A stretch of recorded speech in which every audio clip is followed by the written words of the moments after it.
తెలంగాణలో నిరుద్యోగుల సమస్యలపై బీఆర్ఎస్ పోరాటం ఉధృతం చేస్తోంది. కాంగ్రెస్ ప్రభుత్వం యువతకు ఇచ్చిన హామీలను నిలబెట్టుకోవడంలో విఫలమైందని బీఆర్ఎస్ ఆరోపిస్తోంది. ఈ నేపథ్యంలోనే ఈరోజు సరూర్ నగర్ స్టేడియంలో యువ సంగ్రామ సభను ఏర్పాటు చేసింది. గత ఎన్నికల్లో కాంగ్రెస్ ఇదే వేదికపై లక్షల ఉద్యోగాలు ఇస్తామని హామీ ఇచ్చింది. కానీ ఇప్పటి వరకు ఆ హామీ నెరవేర్చలేదని బీఆర్ఎస్ నేతలు మండిపడుతున్నారు. ఈ సభకు అనుమతులు ఇవ్వకుండా కాంగ్రెస్ ప్రభుత్వం అడుగడుగున అడ్డుకునేందుకు ప్రయత్నించిందని బీఆర్ఎస్ ఆరోపించింది. అయితే హైకోర్టు అనుమతితో ఇప్పుడు సభకు మార్గం సుగమమైంది.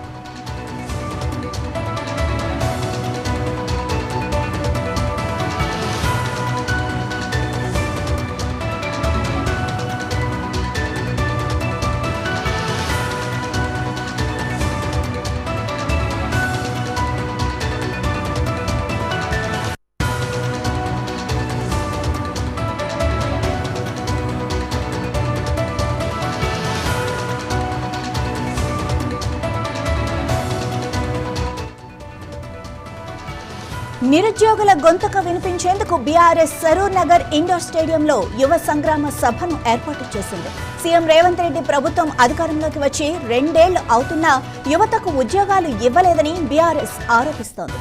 నిరుద్యోగులను మోసం చేసిన కాంగ్రెస్ వైఫల్యాలను ఈ సభ ద్వారా ఎండగట్టేందుకు గులాబీ దళం సిద్ధమైంది. ఈ సభలో బీఆర్ఎస్ వర్కింగ్ ప్రెసిడెంట్ కేటీఆర్ పాల్గొంటారు. ఇక సరూర్ నగర్ స్టేడియం ప్రాంతం మొత్తం గులాబీ తోరణాలు, ఫ్లెక్సీలతో నిండిపోయింది. BRS MLA Devireddy Sudheer Reddy, MLC Shambipur Raju సభ ఏర్పాట్లను పర్యవేక్షిస్తున్నారు.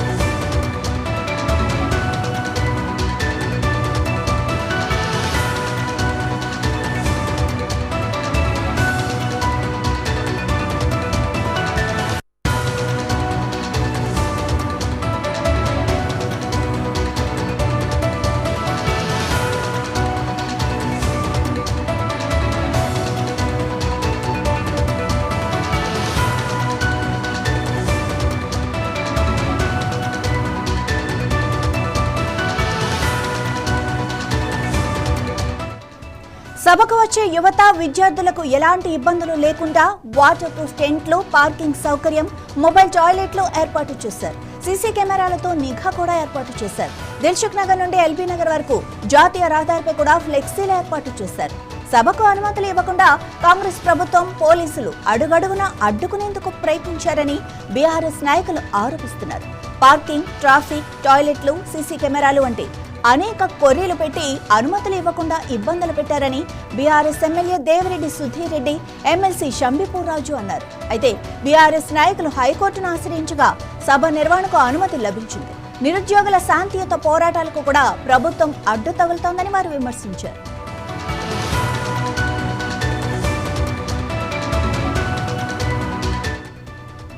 కాంగ్రెస్ అధికారంలోకి రాకముందు గత ఎన్నికల సమయంలో అప్పటి ముఖ్యమంత్రి అభ్యర్థి రేవంత్ రెడ్డి, కాంగ్రెస్ అగ్రనేత ప్రియాంక గాంధీ యువతకు ఏడాదిలో 2 లక్షల ఉద్యోగాలు ఇస్తామని సరూర్ నగర్ స్టేడియంలోనే హామీ ఇచ్చారని బీఆర్ఎస్ నాయకులు గుర్తు చేశారు. కానీ ఇప్పుడు ఆ హామీని నెరవేర్చకుండా నిరుద్యోగులను మోసం చేస్తున్నారని బీఆర్ఎస్ నాయకులు బండారి లక్ష్మారెడ్డి, మాధవరం కృష్ణారావు విమర్శించారు. నిరుద్యోగులు పెద్ద సంఖ్యలో ఈ సభకు హాజరై తమ హక్కులను కాపాడుకోవాలని పిలుపునిచ్చారు. రాజ్యాంగం కల్పించిన సమావేశాలు, భావ ప్రకటన స్వేచ్ఛ హక్కులను కాంగ్రెస్ ప్రభుత్వం కాలరాస్తోందని బీఆర్ఎస్ నాయకుడు ఆర్ఎస్ ప్రవీణ్ కుమార్ అన్నారు. సీఎం రేవంత్ రెడ్డి రాజ్యాంగం చదివారా అని ప్రశ్నించారు. ఎన్ని అడ్డంకులు వచ్చినా సభను విజయవంతం చేస్తామని బీఆర్ఎస్ నాయకులు స్పష్టం చేశారు.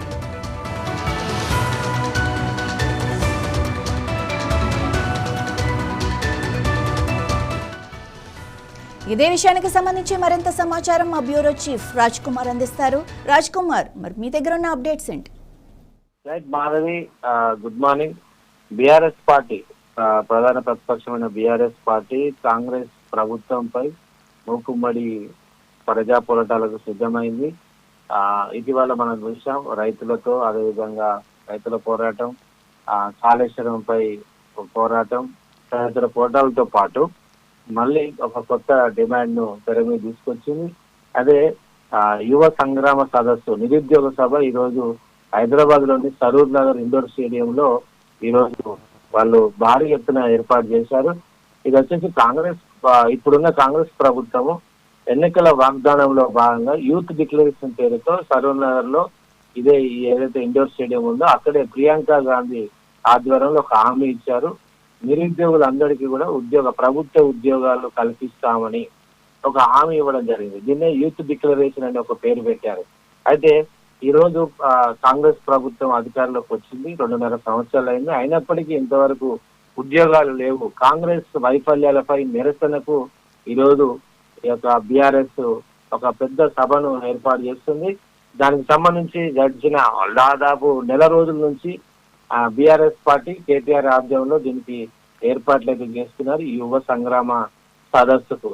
సో ఆల్రెడీ వీళ్ళు పర్మిషన్ కూడా అడిగారు, కానీ పర్మిషన్ ఎట్టకేలకు ఇవ్వకపోతే వీళ్ళు కోర్టుకు వెళ్ళారు. నిన్న మధ్యాహ్నం తర్వాత నిన్న సాయంత్రం కోర్టు పర్మిషన్ ఇచ్చింది. హైకోర్టు పర్మిషన్ ఇచ్చడంతో పాటు కోర్టు అక్షింతలు కూడా వేసింది. బీఆర్ఎస్ నేతలు 15 రోజుల క్రితం దరఖాస్తు చేసుకున్నా కూడా ఎందుకు చివరి నిమిషం వరకు ఎందుకు మీరు అనుమతి ఇవ్వలేదని పోలీసులకు కూడా అక్షింతలు వేసిన పరిస్థితి.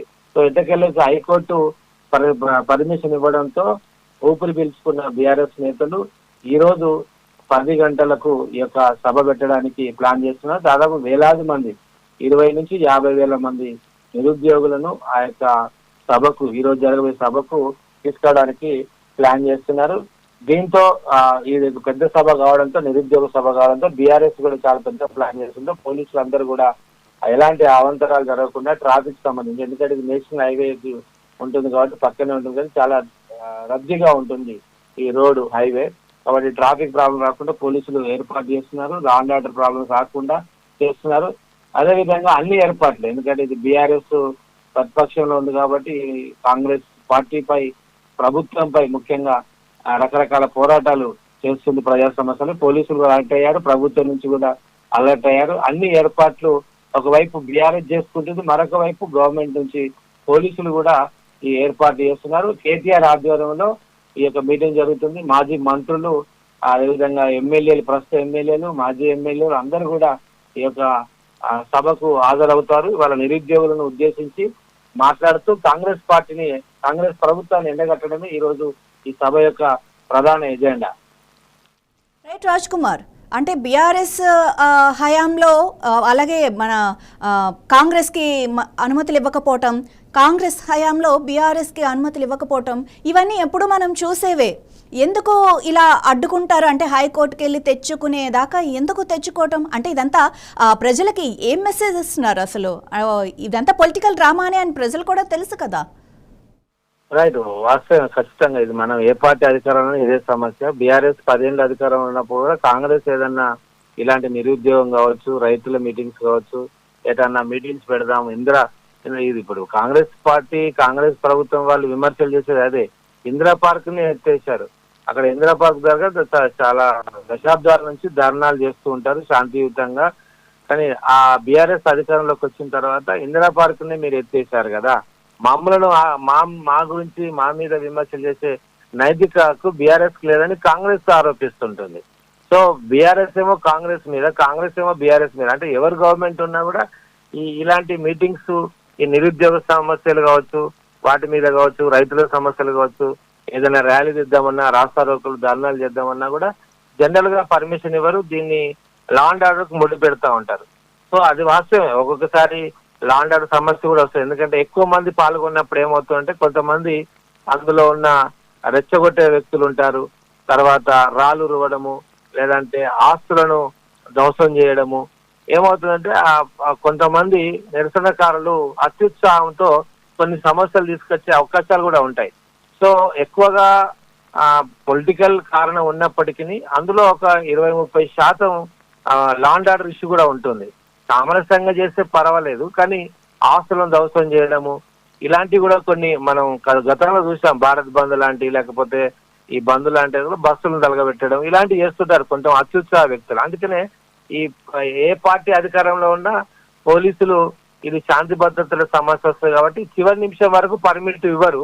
ఎందుకంటే ఎక్కువ మంది వస్తారు. ఇప్పుడు ఇది కూడా దాదాపు వీళ్ళు 20,000, 30,000, 50,000 అంటున్నారు, కానీ ఒక 20-30 వేలు వచ్చినా ఇది చాలా పెద్ద సభ. కాబట్టి ఇలాంటి సభకు ఆ ట్రాఫిక్ కావచ్చు, తర్వాత ఇంకెవరైనా చేయరాని పనులు, ఇలాంటి రెచ్చగొట్టే ప్రసంగాలు, రెచ్చగొట్టే కార్యక్రమాలు చేస్తారు. కాబట్టి ఇలాంటి పర్మిషన్స్ అయితే పోలీసులు చివరి నిమిషం వరకు ఇవ్వరు. ఇక లాస్ట్ కు ప్రతి సందర్భంలో మనం చూస్తాం, ఏ పార్టీ అధికారంలో ఉన్నా ప్రతిపక్షాలు వెళ్ళి కోర్టుకు వెళ్ళి వాళ్ళు అనుమతి చేస్తారు. కోర్టు కొన్ని కండిషన్స్ ఇస్తుంది, ఈ టైం వరకు చేయాలి, ఇంతమందితో చేయాలి, రెచ్చగొట్టే ప్రసంగాలు ఇవ్వద్దు, పోలీసులకు సహకరించాలి. ఇవి మనం రెగ్యులర్ గా చూస్తాం. సో ఇదంతా పొలిటికల్ లో, ఎందుకంటే ప్రతిపక్షం అధికార పక్షంపై పోరాడితే ఆ ప్రజల్లో ఒక మైండ్ సెట్ మారుతుంది, ప్రజల్లోకి వెళ్తుంది ప్రతిపక్ష పార్టీ. సో ప్రజలు ప్రభుత్వంపై ఒక తిరుగుబాటు లేదంటే ధిక్కార స్వరము లేకపోతే నెగిటివ్ వస్తుందనే ఒక భయంతో జనరల్ గా అధికారంలో ఉన్న ప్రతి ప్రభుత్వం పార్టీ పర్మిషన్ ఇవ్వకపోవడానికి గల కారణం ఇదే. Okay, right. ప్రభుత్వం అయితే ఇన్ని కారణాల దృష్ట్యా ఇవ్వకపోవడానికి రీజన్స్ ఇన్ని ఉన్నాయి, ఓకే బాగుంది. మరి ఇన్ని రీజన్స్ ఉన్నప్పుడు కోర్టులు ఎందుకు అనుమతిస్తున్నాయి? ఈ రీజన్స్ అన్ని పరిగణలోకి తీసుకోవాలి కదా కోర్టు కూడా. కోర్టు ఎందుకు ఇవన్నీ పరిగణలోకి తీసుకోవట్లేదు, ఎందుకు అనుమతిస్తుంది? చాలా ఎక్కువ సార్లు, అంటే కొన్నిసార్లు ఏమవుతుందంటే ఎవరైనా భావ స్వేచ్ఛ ప్రకటన ఉంది, వాళ్ళ యొక్క హక్కులను లేకపోతే అడిగే హక్కు ఉంది. తర్వాత ఇలాంటి సమావేశాల ద్వారా ప్రభుత్వాన్ని నిలదీయడము, అడగడం, ప్రశ్నించడానికి హక్కు ఉంది ప్రజాస్వామ్యంలో. సో ప్రజాస్వామ్యంలో ప్రభుత్వాలను నిలదీయచ్చు, ప్రజల పక్షాన ప్రతిపక్షాలు పోరాడచ్చు. ఇది రాజ్యాంగం ఇచ్చిన హక్కు. అయితే కోర్టులు కూడా దీన్ని బేస్ చేసుకొని పర్మిషన్స్ ఇస్తాయి. అది కూడా ఎలాంటి వాళ్ళు డిక్లరేషన్ ఇవ్వాలి లేదంటే హామీ ఇవ్వాలి ముందే, మేము లా అండ్ ఆర్డర్ ప్రాబ్లం తీసుకురాము, మేము ముందే పర్మిషన్ అడిగాము. వీళ్ళు 17 రోజులు దాదాపు 20 రోజుల ముందు నుంచే అప్లికేషన్ పెట్టుకున్నారు. ఒకవేళ అప్లికేషన్ రిజెక్ట్ చేసి అప్పుడే రిజెక్ట్ చేస్తే అయిపోతుంది, కానీ లాస్ట్ మీద వాడికి ఉంచడము, కోర్టులోకి వెళ్ళడము. కోర్టు కూడా ఎందుకు పర్మిషన్ ఇస్తుంది అంటే ఇదే, ప్రజాస్వామ్యంలో ప్రశ్నలు ఏదన్నా ప్రాబ్లమ్స్ గురించి, సమస్యల గురించి పోరాడచ్చు శాంతియుతంగా, అది కూడా. తర్వాత అడిగే హక్కు ప్రతిపక్షాలకు ప్రజలకు ఉంది. అందుకనే కోర్టులు లాస్ట్ మినిట్ లో వీళ్ళ యొక్క ఎవరైతే ప్రతిపక్షాలు ఉంటాయో వాళ్ళు ఇచ్చిన లీగల్ టీమ్ ఏదైతుందో వాళ్ళు ఇచ్చిన డాక్యుమెంట్స్ తో సాటిస్ఫై అయితే పర్మిషన్ ఇస్తారు. కానీ కొన్ని సందర్భాల్లో పర్మిషన్ ఇవ్వరు, కొన్ని సందర్భాల్లో పర్మిషన్ డినే చేసి క్యాన్సిల్ చేస్తారు. ఎందుకంటే ఆ పరిస్థితుల్లో హైదరాబాద్ లో ఎగ్జాంపుల్, హైదరాబాద్ మీటింగ్ అనుకుంటే పోలీసుల తరఫున లాయర్స్ ఏదైతే ఉందో ఈ రోజు హైదరాబాద్ లో ఈ పరిస్థితి ఉంది, విఐపి మూమెంట్ ఉంది, లేకపోతే ఇంకేదో ఉంది. ఇండిసెన్స్ మీటింగ్ అంటే ఇంతమందితోనే, ఇన్ని వేల మంది వద్దు, ఒక 1000 మందితో చేసుకొని 2000 మందితో చేసుకొని చేయండి అని కోర్టులు డైరెక్ట్ ఇచ్చిన పరిస్థితులు. అంటే మన లాస్ట్ మినిట్ వరకు ఎందుకుంటుందంటే ఇదే ఇష్యూ, ప్రభుత్వం స్పందించకపోతే, పోలీసులు స్పందించకపోతే కోర్టులు ఉన్నాయి. సో కోర్టు కూడా ప్రజల పక్షాన ఆ ఇష్యూని చూసి నిజంగా ఇది అవసరమేనా ఈ మీటింగ్ అనే దాని మీద పరిశీలన చేస్తారు న్యాయమూర్తులు. సో దాని మీద లాస్ట్ కు వాళ్ళ యొక్క అధికారం కాబట్టి వాళ్ళు ఇచ్చిన తీర్పును బట్టి మీటింగ్స్ జరుగుతూ ఉంటాయి. Thank you Raj Kumar.